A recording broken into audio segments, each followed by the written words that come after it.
ಎಲ್ರಿಗೂ ಇವತ್ತಿನ special chicken ಸಾರು.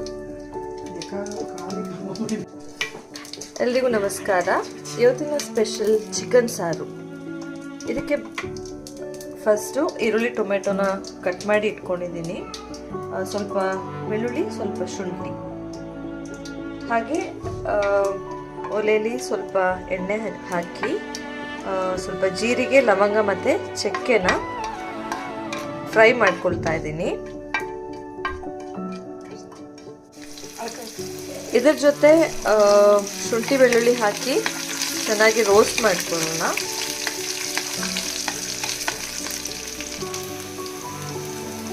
ಹಾಗೆ ಈರುಳ್ಳಿನ ಹಾಕ್ಕೊಂಡು ಚೆನ್ನಾಗಿ ಫ್ರೈ ಮಾಡ್ಕೊಳ್ಳೋಣ ಬೇಯೋ ತನಕ.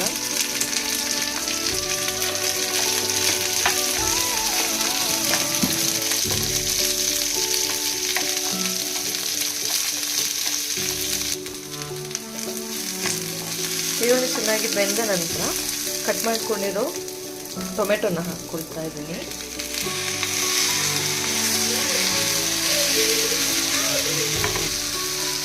ಆನಿಯನ್ ಮತ್ತು ಟೊಮೆಟೊ ಚೆನ್ನಾಗಿ ಬೆಂದ ನಂತರ ತೆಂಗಿನಕಾಯಿ ತುರಿ ಹಾಕ್ಕೊಳ್ತಾ ಇದ್ದೀನಿ.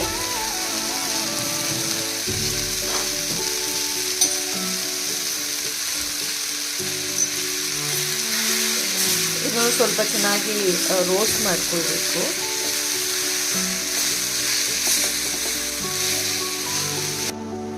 ಮಸಾಲೆ ಚೆನ್ನಾಗಿ ರೋಸ್ಟ್ ಆದ ನಂತರ ಸ್ಟವ್ ಆಫ್ ಮಾಡಿ ಇದನ್ನು ಆರೋಕ್ಕೆ ಇಟ್ಟಿದ್ದೀನಿ. ಇದನ್ನು ಮತ್ತೆ ಗ್ರೈಂಡ್ ಮಾಡ್ಕೊಳ್ಬೇಕು. ಹಾಗೆ ಚಿಕನ್ ಮ್ಯಾರಿನೇಟ್ ಮಾಡಿ ಇಟ್ಕೊಂಡಿದ್ದೀನಿ. ಒಂದು ಹಾಫ್ ಆನ್ ಅವರ್ ಆಗಿದೆ. ಮ್ಯಾರಿನೇಟ್ ಮಾಡೋಕ್ಕೆ ಉಪ್ಪು, ಅರಿಶಿನ ಪುಡಿ, ಖಾರದ ಪುಡಿ, ಸ್ವಲ್ಪ ಚಿಕನ್ ಮಸಾಲೆ, ಧನಿಯಾ ಪುಡಿ, ಸ್ವಲ್ಪ ಜೀರಿಗೆ ಪುಡಿ, ಹಾಗೆ ಸ್ವಲ್ಪ ಹುಳಿ ಹಾಕ್ಕೊಂಡಿದ್ದೀನಿ. ಮಸಾಲೆ ಗ್ರೈಂಡ್ ಮಾಡಿ ಆದ ನಂತರ ಒಂದು ಪಾತ್ರೆ ಕಾಯಿಸಿ ಸ್ವಲ್ಪ ಎಣ್ಣೆ ಹಾಕ್ಕೊಂಡು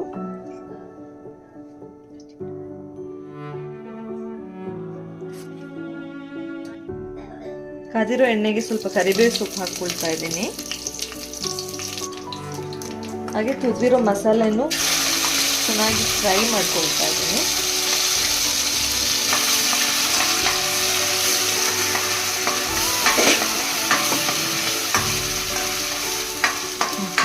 ಮಸಾಲೆ ಚೆನ್ನಾಗಿ ಎಣ್ಣೆಲಿ ಫ್ರೈ ಮಾಡಿದ ನಂತರ ಹಸಿ ವಾಸನೆ ಹೋಗೋ ತನಕ ಫ್ರೈ ಮಾಡಬೇಕು. ಫ್ರೈ ಮಾಡಿದ ನಂತರ ಮ್ಯಾರಿನೇಟ್ ಮಾಡಿರೋ ಚಿಕನ್ನ ಹಾಕ್ಕೊಳ್ತಾ ಇದ್ದೀನಿ.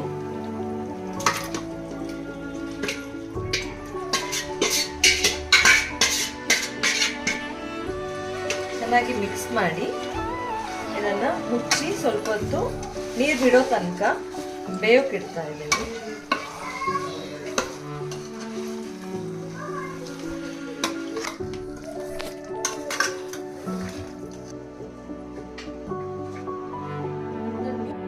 ನೀರು ಬಿಡ್ತಾ ಇದೆ. ಹಾಗೆ ಮಧ್ಯ ಮಧ್ಯದಲ್ಲಿ ಸ್ವಲ್ಪ ಕಲಿಸ್ಕೊಳ್ಬೇಕು, ಇಲ್ಲಾಂದರೆ ಅಡಿ ಹಿಡಿಯುತ್ತೆ.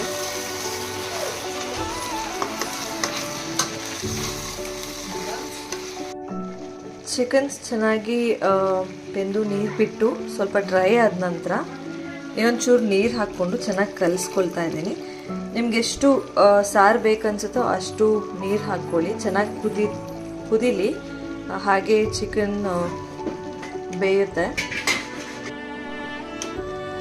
ನಾನಿಷ್ಟು ನೀರು ಹಾಕ್ಕೊಂಡಿದ್ದೀನಿ, ಫುಲ್ ಆಗುವಷ್ಟು.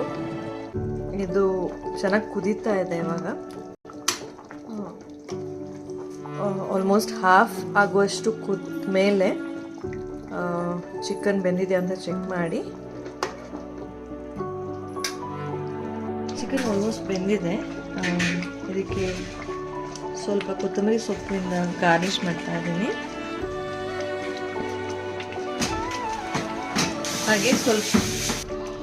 ಹಾಗೆ ಸ್ವಲ್ಪ ಕಸೂರಿ ಮೆಥಿ ಹಾಕ್ಕೊಳ್ತಾ ಇದ್ದೀನಿ. ಮತ್ತೆ ಚೆನ್ನಾಗಿ ಕಲಸಿ, ಮತ್ತೆ ಕುದಿಬೇಕು ಅಂತ ಏನೂ ಇಲ್ಲ, ಆಫ್ ಮಾಡ್ಬೋದು. ಸೊ